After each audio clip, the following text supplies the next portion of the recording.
All right, so you're going to log on to rarealtors.com. You're going to go to MLS Access. And then the username and password that they gave you, typically your number is probably an 8483 number. Mine's a 7 number because I'm newer. I mean, I'm older. And then they're going to give you this crazy password at the beginning. And then you can customize the password. But you're going to need to get into your MLS that way. Okay.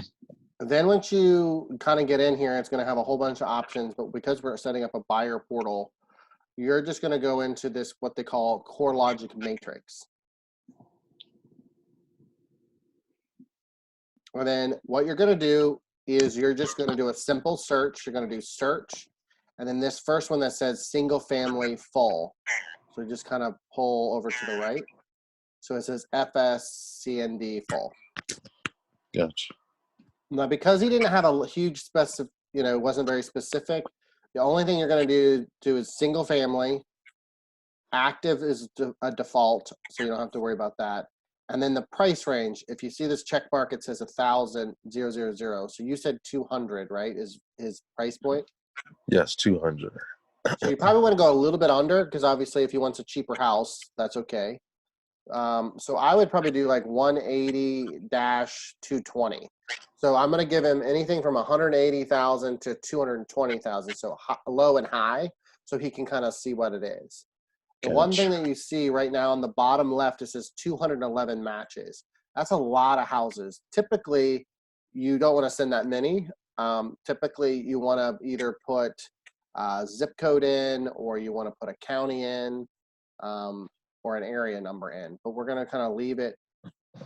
We'll see. I think it's only going to let you do 200, but we'll see what it does. So now it pulls up all the houses in that price range, right? So the trick to get it to start emailing him is you actually have to highlight all of them. So if you see on the left-hand side, I hit the check mark, and it turns to all of them checked, and then it turns in blue. And then you're going to go to save, which is kind of weird. So you'll have to go down here to the bottom center and hit save. And then when you hit save, it opens up new auto email.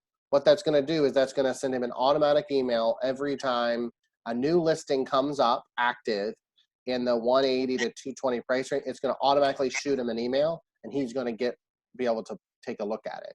So I'm going to click on new auto email. You're going to have to add him as a contact. So you're going to add his first name and his last name. So I'm just going to make up something fake here. And then you have to have his email address. So I'll throw.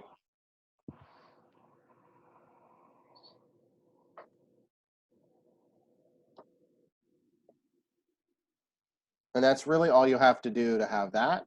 And then the last part is dogs. The last part is then you have to have a subject. So typically I would just say, for him, I would probably, and this is an email subject that he's going to get every time. So like investment, home, 180 to 220 maybe. And then it's going to initially send him this one email. It's usually normal, nothing crazy. And then it's going to either, right now it's defaulted, it's going to send it to him just in the morning. I would recommend checking PM as well. So it'll send it to him in morning and night, because if an agent lists a property in the morning, or if you want him to get everything, right? Yes. And then you'll hit save, and then it'll send him the first email, and it'll send him all those properties we just sent. Gotcha.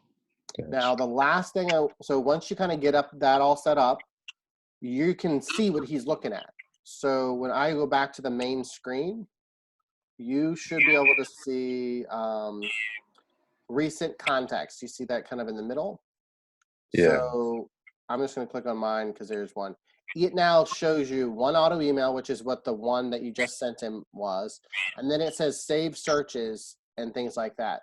It also has this thing called a heart, a light bulb, and a trash can. When he's looking at houses, you need to make sure you tell him, if you heart something, it's probably something you probably want to go look at. A light bulb is like, hey, you have some questions, you want me to do a little research for you. And if you use the trash can, you hate it. You don't want to use it.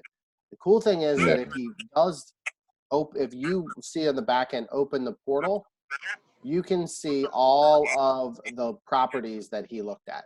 So this will be where you look at that. Okay. Gotcha. So that's pretty much